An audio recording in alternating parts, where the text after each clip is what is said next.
The Halo TV show has been a disaster so far, and there has been nothing good about it. It had a massive budget, and they probably thought it would do amazing, but when the first episode was put onto YouTube for free, we all knew that it probably wasn't doing as good as they hoped on Paramount Plus, or else they wouldn't give that content away, but it's only gotten worse as the episodes have gone on. The media is trying their very best to defend this show, saying it's better than the games, which is absurd. The ratings are still plummeting, and it's getting roasted on social media. I have a bunch of different things to show off, but before we get into the topic at hand, if you enjoy the content that I create, please make sure to subscribe to the channel and hit the notification bell. Follow me on social media like Twitter or mine so that you can see when my content is posted. And of course, if you do really enjoy the videos and the live streams that I create, please consider becoming a Dark Titan via Patreon for just $1 a month, or support the channel via YouTube memberships. All of the links are in the description, and of course, I do really appreciate all of the support. So I wanted to start with the media attempting to defend this show, and I have a couple of different articles. I have one from Screen Rant and one from The Verge. The Verge article says the Halo show is nothing like the games, and that's why it's good. I have referenced this article before, but I think that it's important to bring it back up again.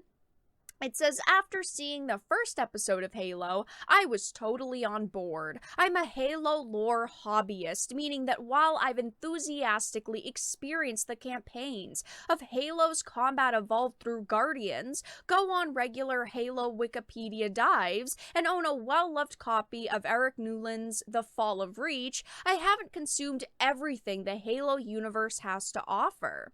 But based on the Halo stories I do know, I think Paramount Plus's series offers a far more compelling look at the Master Chief than anything the games have done so far. Now, I am someone who absolutely loves Halo, and I completely and utterly disagree with this article. They went into this show just taking the Halo name and thought, wow, we are going to be able to make so much money from the name Halo. And yes, we're going to take the names of characters, some of the costume designs, and put them into the show, but they ended up making a completely different product. They changed all of the characters' personalities, they changed all of the motives, they changed the whole story. It's just not Halo, and even if this show was a generic sci-fi without the Halo title, it still wouldn't be good.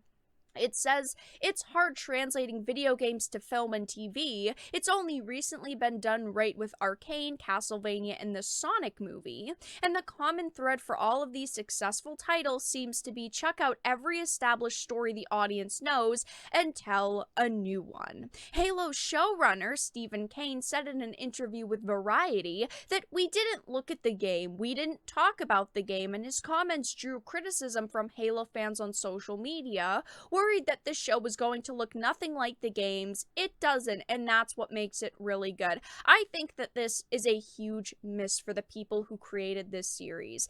I think that they should have stuck pretty close to the games. Obviously, changing something here and something there, small little details, that's not so bad, okay? But when you're changing everything about the stories, you're not following the stories at all, you're changing all of the characters around, of course you're going to draw criticism. They should have looked at the game, they should have looked at the existing source material, because that is why people love Halo, that is why Halo got popular in the first place, and you were given the opportunity to create this show.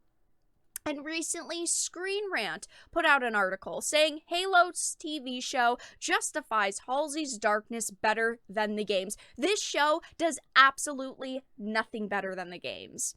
There is not a Halo fan out there who wants to watch a show where Master Chief is sidelined for a boring basic character. We want Master Chief doing what he does best, fighting the bad guys and winning in the end with his friend Cortana, yet this show has twisted everything from Chief's character to Halsey's backstory to Cortana's personality, to the way costumes look, and as a lifelong lover of Halo, as someone who adores the games and has played them all many times, even 5, which wasn't great, there's nothing remarkable or redeemable about this show. It's not like the costumes are amazing, or all of the CGI is amazing, or a specific actor is amazing. The CGI in some scenes does look pretty good. Sometimes the acting seems pretty good, but it doesn't all come together to create an amazing picture. It's a $90 million pile of trash. I wanted this show to be good even after all of the negative rumors and news we got. I still tried to watch it, but it's just terrible.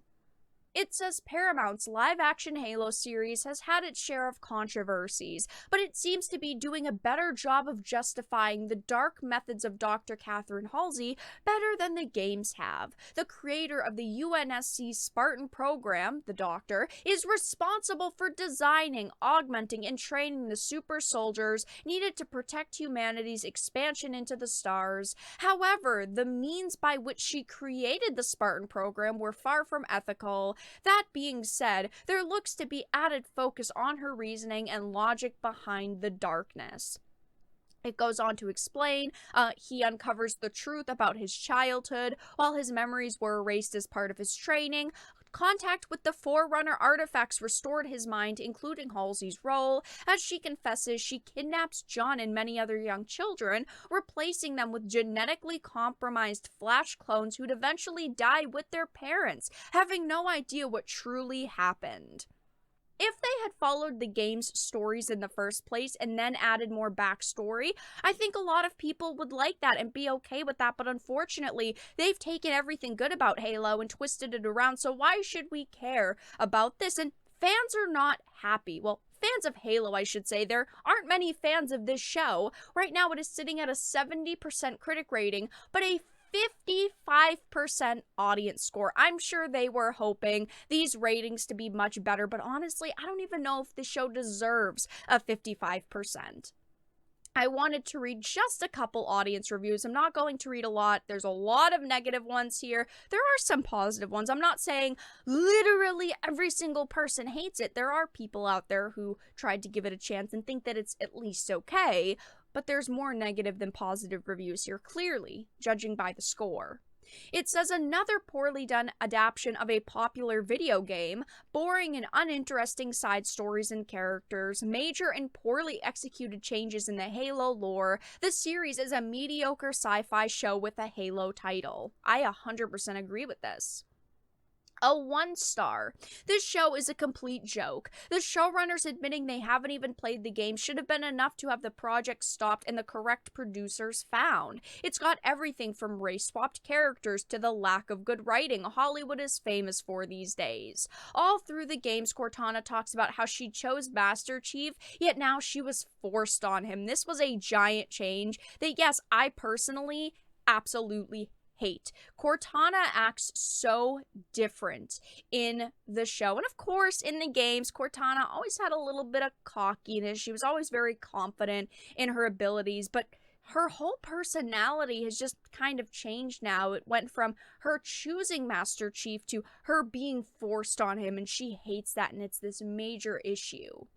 People are saying things like lack of good writing, quality acting, and the main character's inability to keep his helmet on even while in the field of combat makes with a lousy show. They pulled a Mandalorian and a Boba Fett. Before this show came out, I said that was my largest worry, that they were going to have him with his helmet off more times than they had him with his helmet on. And of course, this is the first time we've ever seen Master Chief without his helmet. Throughout all of the games, he always kept his helmet on. But in this show, he can't seem to put his helmet on. It doesn't fit over his big head. And it's so just bleh. That's the best way I can describe this whole show, and all of the things they've changed is bleh. I'm just so disappointed that they didn't even keep that right. They didn't do anything right with the show. a half a star. So I had written out a thoughtful, well done review of this show. Then Rotten Tomatoes glitched me and my 30 minutes of work went down the tube. So I'm trying and summarize what I said. If you are even the smallest fan of Halo, run away from this show and never look back. I tried to give things the benefit of the doubt and decided to try the show even after seeing all of the angry fans. And after 3 episodes, I stopped watching this travesty. And this is the same situation with me. I love Halo, so I wanted to give it a chance. When I talk about something on the channel, I usually try to experience it. I play the game, I watch the show or the movie, and unfortunately, this is just another complete disaster. I'm very disappointed that they changed so many things with this Halo series. They didn't follow basically any of the existing lore. They did whatever they felt like. They just wrote a story and slapped the Halo name on it. Do I think that there's going to be a season 2? At this point, no, I really don't think so. Maybe they'll say, you know what? It was worth it in the end. But it seems like fans hate it. Even people who aren't fans of Halo hate it. And it's got a 55% on Rotten Tomatoes, which definitely, in my opinion, isn't a review score that should get a season 2. But that's all that I really had to discuss in this video. Let everyone know your thoughts in the comment section down below. If you enjoyed, please make sure to give it a like, share it, and subscribe to the channel. And of course, if you didn't, make sure to give it a dislike. I appreciate your support either way, but I will talk to you all again in the next video really soon.